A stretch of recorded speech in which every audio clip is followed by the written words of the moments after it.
ખેડા જિલ્લાના કપડવંજ તાલુકા દ્વારા રવિ કૃષિ મહોત્સવનું આયોજન કરવામાં આવ્યું હતું। આજરોજ કપડવંજના મુખ્ય મથક એવા કપડવંજ શહેરના એપીએમસી ગ્રાઉન્ડ ખાતે આ કાર્યક્રમનું આયોજન કરવામાં આવ્યું હતું, જેમાં કપડવંજ તાલુકા પંચાયત અને જિલ્લા ખેતીવાડી અધિકારીના સંયુક્ત ઉપક્રમે રવિ કૃષિ મહોત્સવનું આયોજન કરવામાં આવ્યું હતું। આ મહોત્સવમાં મોટી સંખ્યામાં લોકો ઉપસ્થિત રહ્યા હતા।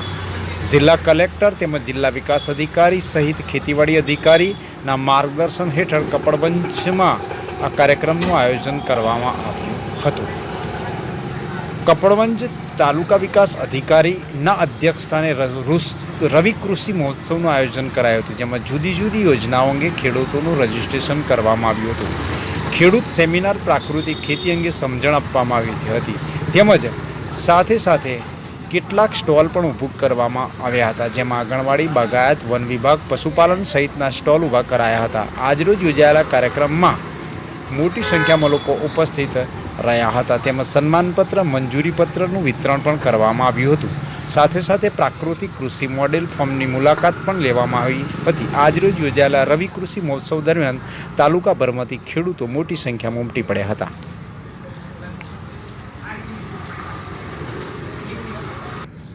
ખેતીવાડી શાખા ખેડા જિલ્લા પંચાયત કચેરી નડિયાદ દ્વારા રવિ કૃષિ મહોત્સવ 2024 અંતર્ગત કૃષિ મેળાનું આયોજન કરવામાં આવ્યું હતું, જેમાં 6 અને 7 તારીખ 2 દિવસ આ કાર્યક્રમ ચાલશે, જેમાં જૂની એપીએમસી મોડાસા રોડ કપડવંજ ખાતે આ કાર્યક્રમનું આયોજન કરવામાં આવ્યું। આ કૃષિ મેળામાં મોટી સંખ્યામાં આગેવાનો ખેડૂતો પણ મોટી સંખ્યામાં ઉપસ્થિત રહ્યા હતા।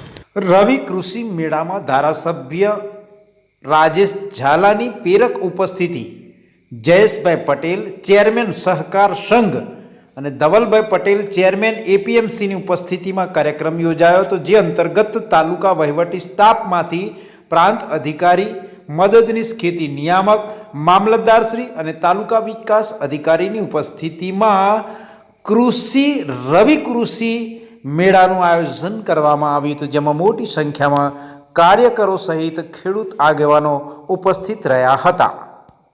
ઊંડાણપૂર્વકની સમજ લેવા માટે એને આપણે ડેમોન્સ્ટ્રેશન બેઝ એટલે કે જુદા જુદા સ્ટોલ થકી અને વક્તવ્ય થકી આપણે અહીંયા માહિતી મેળવવા માટે સૌ અત્યારે ઉપસ્થિત થયા છીએ।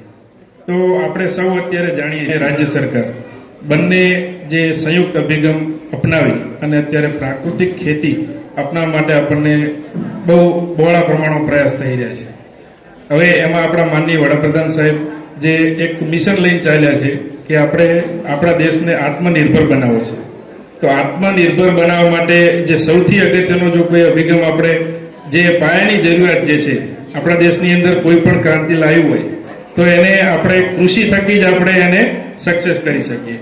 તો આત્મનિર્ભર બનાવવા માટે જો સૌથી અગત્યની જો કોઈ પણ કાર્યવાહી કરવાની થતી હોય તો એ પ્રાકૃતિક ખેતી અપનાવવાથી જ આપણે આગળ વધી શકીશું। તો આપણે સૌ અત્યારે ઘણા બધા પ્રોગ્રામો અત્યારે આપ સૌ જાતા હશો અને માહિતી મેળવતા પણ હશો। તો અત્યાર સુધી આપણે બધા જાણીએ છીએ કે જ્યારે આપણે દેશ આઝાદ થયો એ સમયે આપણી ખેતી જે છે આપણી આમ પરંપરાગત ખેતી જ હતી, પણ આઝાદીના સમયે જે ઘણી બધી એવી લિમિટેશન હતી કે જે ખાસ કરીને આપણે જે અનાજનો પુરવઠો એટલે કે અનાજની માંગ જે હતી એ વધારે પ્રમાણમાં હતી, જે આપણે પહોંચી વળી શકતા નહોતા, અને જેના કારણે આપણે વિદેશમાંથી વિવિધ નવી જાતો અને ઘણા બધા એવા ફર્ટિલાઇઝર્સ જે છે આયાત કરી અને આપણે આપણી ખેતીને ઇમ્પ્રૂવ કરવા માટેના અગત્યના પગલાઓ ભર્યા। એ પગલાઓ ભર્યા એ એક આખો જે યુગ હતો અથવા જે એક દશકો હતો એ હરિયાળી ક્રાંતિ તરીકેનો એક દશકો આપણે બધાએ ઉજવ્યો સમયને દરેકે જો શું કહેવાય કે એક સંયુક્ત બધાએ ભાગ લઈને એને સફળ પણ બનાવ્યો।